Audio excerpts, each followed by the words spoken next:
Hai adik-adik kelas 9, kita jumpa lagi masih di sistem reproduksi pada manusia. Pada kesempatan kali ini, kita akan membahas reproduksi sel.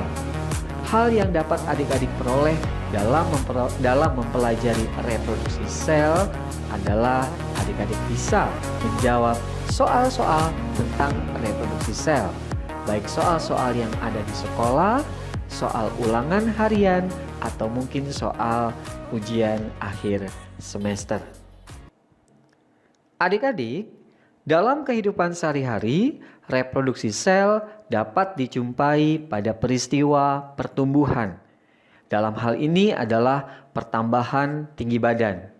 Dulu, waktu adik-adik TK, mungkin tingginya antara 120 sampai dengan 130 cm.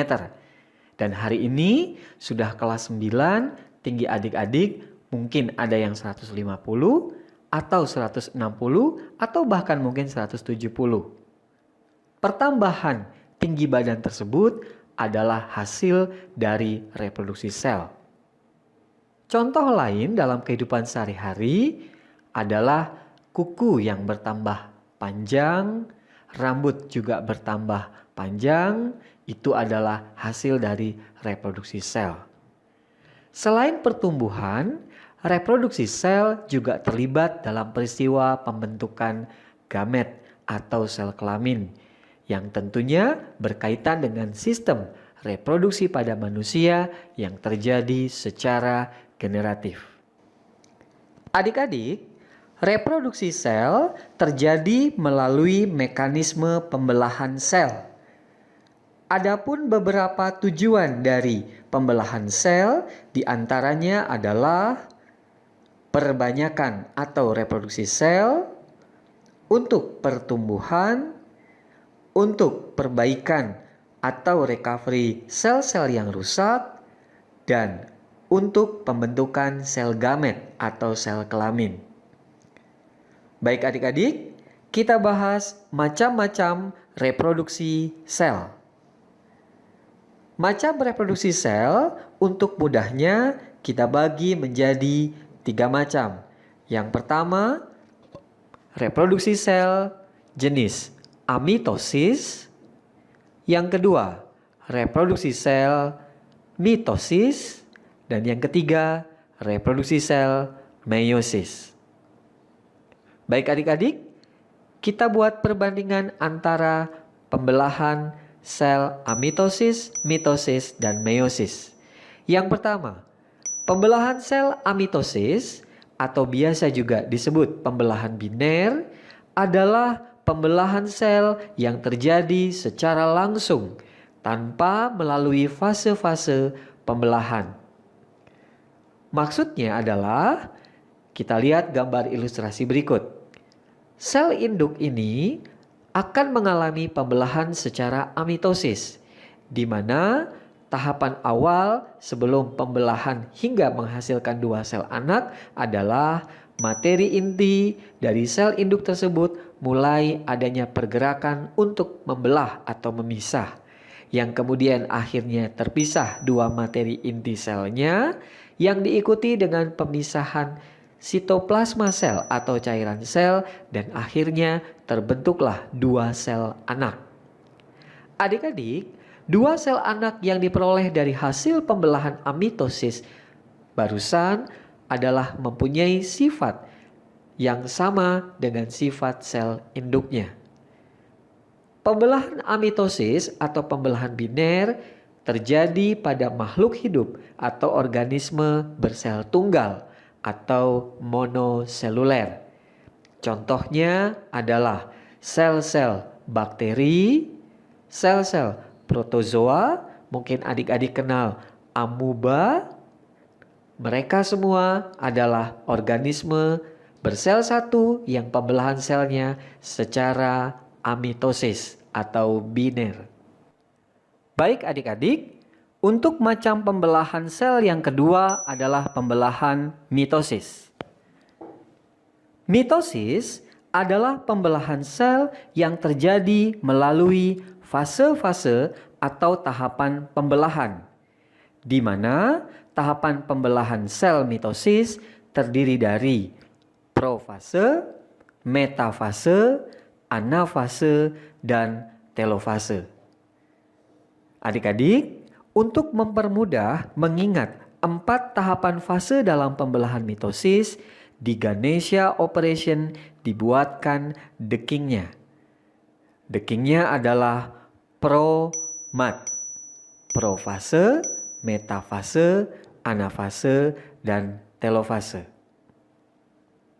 Adapun tujuan dari pembelahan mitosis itu adalah yang pertama untuk pertumbuhan.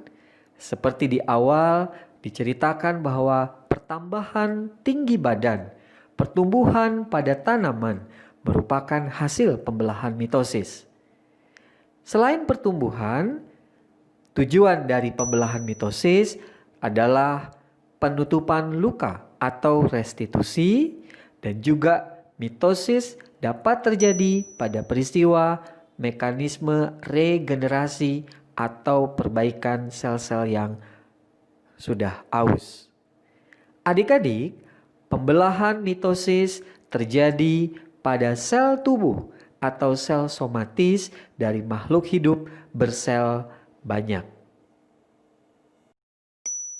Baik adik-adik, untuk jenis pembelahan sel yang ketiga adalah pembelahan meiosis.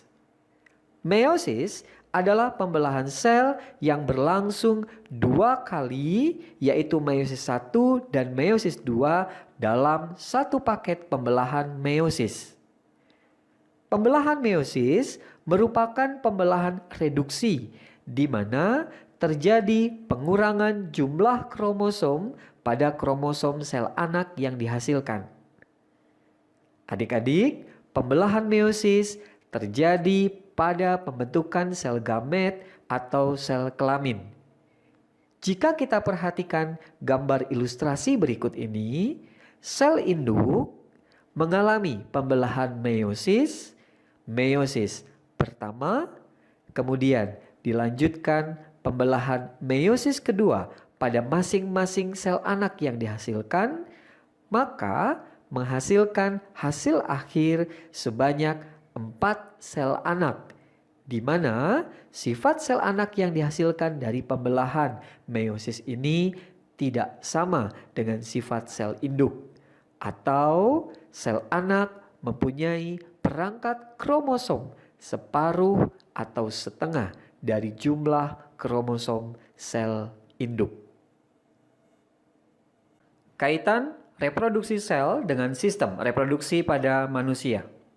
Adik-adik, keterkaitan antara reproduksi sel dengan sistem reproduksi pada manusia adalah dalam reproduksi manusia yang terjadi secara generatif atau seksual melibatkan sel gamet atau sel kelamin, di mana sel gamet atau sel kelamin yang diproduksi pada sistem reproduksi manusia terjadi melalui reproduksi sel secara meiosis.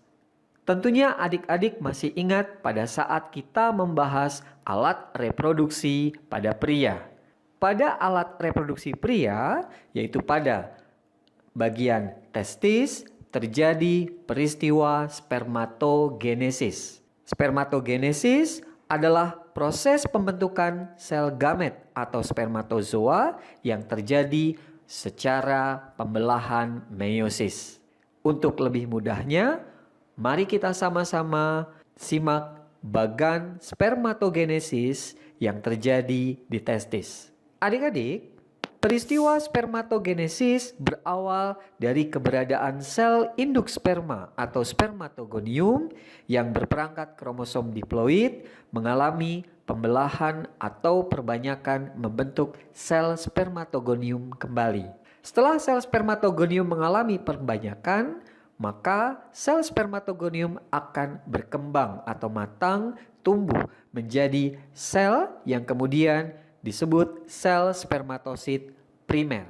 Sel spermatosit primer ini memiliki perangkat kromosom yang sama dengan sel spermatogonium, yaitu 2N atau diploid. Sel spermatosit primer akan mengalami pembelahan meiosis.